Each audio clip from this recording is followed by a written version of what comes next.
അപ്പോൾ ശരിക്കും ഒരു മാർക്കറ്റിങ്ങിന്റെ ഫണൽ എന്താണ്, എങ്ങനെയാണ് ഒരു ഫോർ എക്സാമ്പിൾ ഒരു എഡ്യൂക്കേഷൻ സ്ഥാപനം അവർ ഏത് രീതിയിൽ മാർക്കറ്റിംഗ് സ്ട്രാറ്റജി ബിൽഡ് ചെയ്യണം?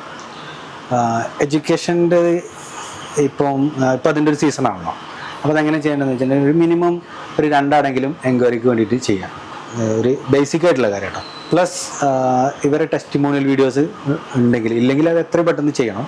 കാരണം ആളുകൾക്ക് വിശ്വാസം കുറച്ചും കൂടി ആളുകളെയാണ്. അപ്പോൾ അതുകൊണ്ട് തന്നെ ടെസ്റ്റിമോണിയൽ വീഡിയോസ് അത് വെച്ചിട്ട് നമുക്ക് റീടാർഗറ്റ് ചെയ്യാൻ പറ്റും.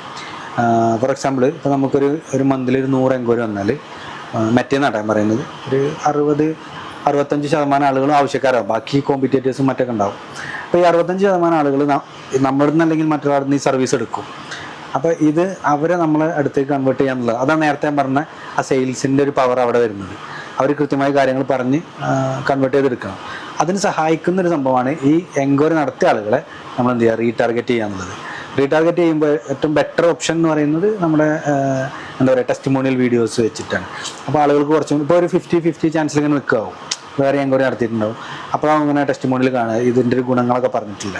അപ്പോൾ ആ ആൾക്കതൊരു എന്താ പറയുക കുറച്ചും കൂടി അഡ്വാൻറ്റേജ് ആവും ഇങ്ങനെ ഒരു ആഡ് ചെയ്ത് കഴിഞ്ഞാൽ. അങ്ങനെ നമ്മൾ അവരെ റീടാർഗറ്റും കൂടെ ചെയ്യുക എന്നുള്ളതാണ്.